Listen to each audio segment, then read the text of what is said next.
Chemistry chapter 1 का part 2 video है, जिसमें पहले पार्ट 1 वीडियो में हमने पढ़ा था मैटर क्लासिफिकेशन के बारे में। केमिस्ट्री क्या है, कैसी है, एटम, मॉलिक्यूल, कार्बन, कंपाउंड जैसे एलिमेंट सब हमने मिक्सचर के बारे में पढ़ा था। सारी चीज़ों के बारे में पढ़ेगा, उसको एक बार हम रिवीजन कर लेते हैं और फिर हम नया टॉपिक चालू करते हैं। तो पहले हमने पढ़ा था कि केमिस्ट्री क्या है। केमिस्ट्री एक ब्रांच ऑफ साइंस है, मतलब एक साइंस का एक पार्ट है। जैसे 3 पार्टों में डिवाइड किया गया है, बायो, फिजिक्स, केमिस्ट्री। तो एक पार्ट है केमिस्ट्री एक साइंस का। इम्पोर्टेंस ऑफ केमिस्ट्री, केमिस्ट्री कई जगहों पर काम आती है। हेल्थ केयर मतलब मेडिसिन इंडस्ट्री में भी, जैसे ईथेन मीथेन की ये तो आपने पढ़े होंगे इसके स्ट्रक्चरल फार्मूले। इसको मेडिसिन बनाने में, क्योर करने में, किसी भी चीज़ में काम आते हैं।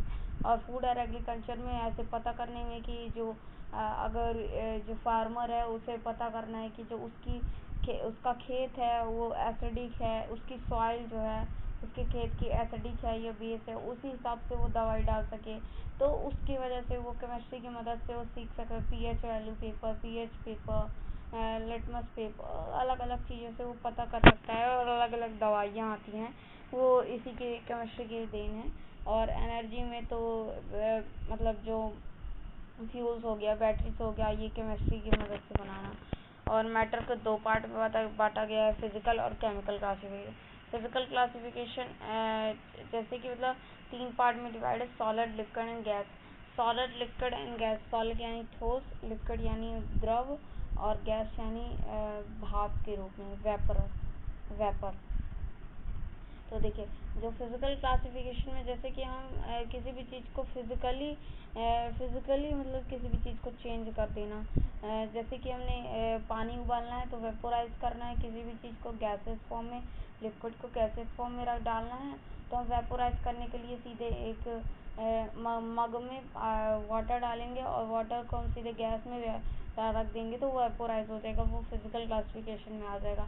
अगर केमिकल क्लासिफिकेशन की बात करें तो अगर वुडन को हमें ऐश में कन्वर्ट करना है या तो कोल में कन्वर्ट करना है, तो वुडन क्लास जैसे कि केमिकल क्लासिफिकेशन में हम उसे बर्न करेंगे तो बर्न में एक्सटिंग्विशन होगा, तो वो आ जाता है केमिकल क्लासिफिकेशन में। और उसी तरीके से सॉलिड, लिक्विड, गैस। तो सॉलिड में अगर सॉलिड से लिक्विड से गैस, तीनों में आपको बता दें। सॉलिड अगर आइस ले लेते हैं, आइस का एग्जांपल लेते हैं, अगर आइस को हमें लिक्विड में तो उसे हम उसका टेम्परेचर कम कर देंगे तो ऑलरेडी मतलब मेल्ट हो जाएगा, तो लिक्विड स्टेट में आ जाएगा। और लिक्विड से गैस में करना है तो उसी को वेपोराइज कर देंगे तो इवेपोरेशन हो जाएगा और वो वेपर फॉर्म में आ जाएगा। अगर क्लासिफिकेशन केमिकल क्लासिफिकेशन में देखें तो वो सिंगल सब्सटेंस और मिक्सचर सब्सटेंस, इसमें 2 पार्ट होते हैं। उसी प्रकार से देखें तो केमिकल क्लासिफिकेशन में प्योर सब्सटेंस के 2 पार्ट होते हैं, एलिमेंट एंड कंपाउंड। और मिक्सचर में होता है होमोजेनस। प्योर सब्सटेंस को 2 पार्ट में बांटा गया है, एलिमेंट एंड कंपाउंड, और मिक्सचर को homogeneous and heterogeneous. Element compound की हम बात करें तो एलिमेंट मतलब कि जैसे उसमें किसी भी चीज़ का प्योर सब्सटेंस, जैसे हमने कहा कि किसी पे किस्ट ले रहे हैं या तो उसमें हाइड्रोजन के कंपाउंड डाल रहे हैं तो हाइड्रोजन ही हाइड्रोजन के, अगर उसमें मतलब कि ना कि किसी फ्लोरीन आ गया ना आर्गन आ गया, उसमें और कोई गैस नहीं, सिर्फ और सिर्फ हाइड्रोजन गैस हो, तो वो क्या जाते हैं एलिमेंट्स में आ जाते हैं। और कंपाउंड में 2 और 2 मेटल्स एलिमेंट्स से हो जाते हैं। जैसे मतलब एलिमेंट्स आ गया तो जैसे कि हम कंपाउंड में देखेंगे कि अगर क्लोरीन कार्बन प्लस ऑक्सीजन मिल गया तो CO2 बन गया, ये कंपाउंड में आ जाएगा। कंपाउंड के भी 2 टाइप होते हैं, ऑर्गेनिक और इनऑर्गेनिक। और एलिमेंट के भी 3 टाइप होते हैं, metal, non metal and metalloids. Metal यानी कि जो गुड कंडक्टर ऑफ इलेक्ट्रिसिटी, और नॉन मेटल यानी बैड कंडक्टर ऑफ इलेक्ट्रिसिटी। और मेटलॉइड उसमें होता है कि जिसमें दोनों चीज़ की मतलब दोनों चीज़ की खासियत, नॉन मेटल और नॉन मेटल में दोनों की खासियत होती हैं, वो एस्पेक्ट में होते हैं, उन्हें हम मेटलॉइड्स कहते हैं। और कंपाउंड में वही हो गया, 2 टाइप होते हैं उसके भी, ऑर्गेनिक और इनऑर्गेनिक। और फिर उसी में मिक्सचर, और फिर उसी में आ जाता है मिक्सचर की बात करें हम तो मिक्सचर नॉट प्योर सब्सटेंस, वो प्योर सब्सटेंस नहीं है। उसमें भी 2 टाइप आते हैं, होमोजेनस और हेटेरोजेनस। होमोजेनस यानी कि जिसे हम अलग ना कर सकें। होमोजेनस का सिंपल सा मीनिंग मैं बता देता हूँ रिपीट रिवीजन में, कि जो अगर किसी भी चीज़ को हम सिंपली अलग कर सके तो वो हो जाता है होमोजेनियस मिक्सचर।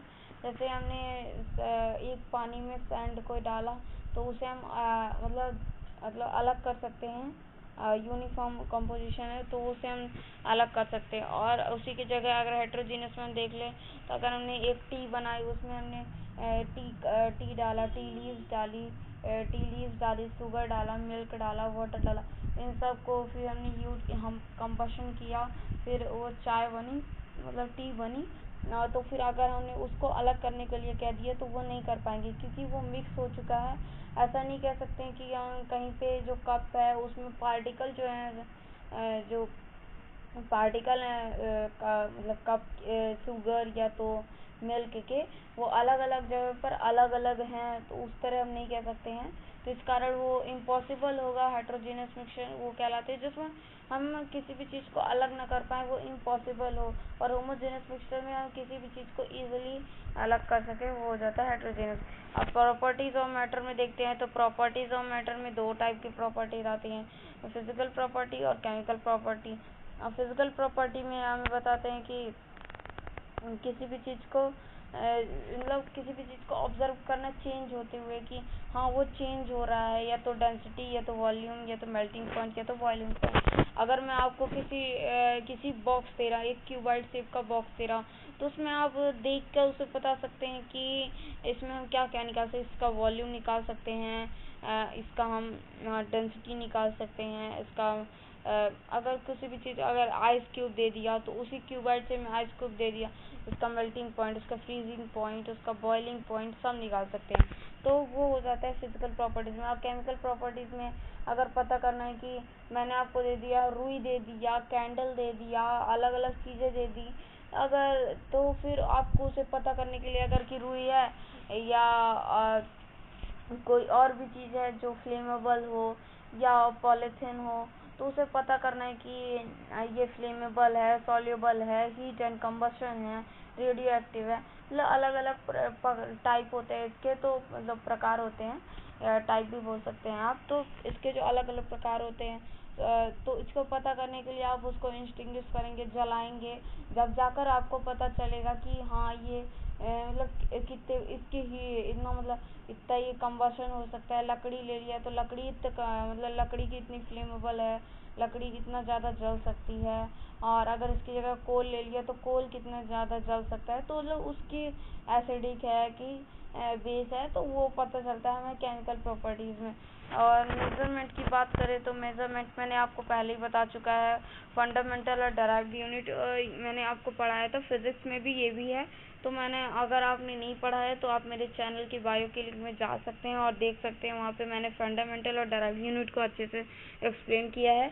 और मैं अगर आपको नहीं वो है तो मैं आपको शॉर्टली उसमें बता देता हूँ, शॉर्टली टाइप में। तो फंडामेंटल यूनिट की बात करें तो फंडामेंटल क्वांटिटी जो होती है वो 7 टाइप्स की होती हैं, उससे मिलकर जो बनता है वो डेराइव्ड यूनिट होता है। मतलब फंडामेंटल यूनिट जो मतलब अकेली है, मतलब उन्हें उनसे ही मिलकर, जैसे हमने कर दिया मास है तो मास कहाँ से आए, ये मतलब ये सोचने की बात नहीं है।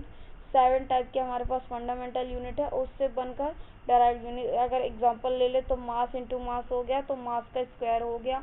इसी तरह ये मास का जो स्क्वायर है वो डेराइव्ड यूनिट में आ जाएगा, फंडामेंटल यूनिट में मास आ जाएगा।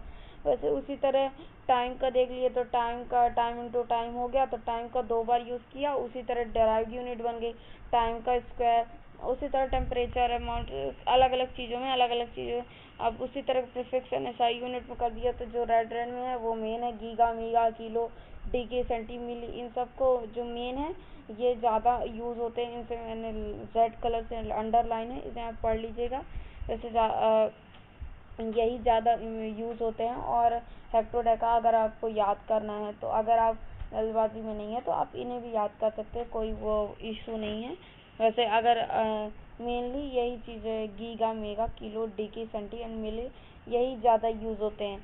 अगर मेज़रमेंट की बात करें तो मेज़रमेंट में भी 2 टाइप्स के मेज़रमेंट होते हैं, एक्यूरेसी एंड प्रिकॉशन। एक्यूरेसी में जैसे कि हम किसी भी चीज़ को मेज़र वैल्यू ले लेते हैं। अगर मैंने मेजर वैल्यू ली 4 सेंटीमीटर, अगर आपकी अप्रॉक्स वैल्यू आ रही है 3.99, मतलब 1 लेस या 1 लेस देन मोर देन ऐसी आ जाती है वैल्यू, तो वो एक्यूरेसी कहलाती है। और प्रिकॉशंस की बात करें तो जैसे कि हमने 4 लोगों को दे दिया और उन्होंने वैल्यू जो निकाली, किसी की आ रही है 3.84, किसी की आ रही है 3.76, 3.84, तो मतलब कि इनके जो मतलब इनके जो आसपास की वैल्यू होती है जो चारों में सिमिलर हो, वो कहलाती है प्रिकॉशंस।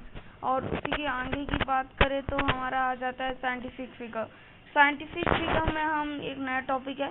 साइंटिफिक फिगर में जैसे मैंने आपको बोल दिया 3.8 मैंने जैसे एक नंबर बोला। 3.8 में जैसे कि हमने लिया कि 3.8, तो एक हमारा जो पहला वैल्यू हो जाएगी वो हमारी सर्टेन वैल्यू हो जाएगी, और जो 3 हमारी सर्टेन वैल्यू हो जाएगी, और जो पॉइंट के बाद की वैल्यू होगी 8, तो वो हमारी अनसर्टेन वैल्यू हो जाएगी।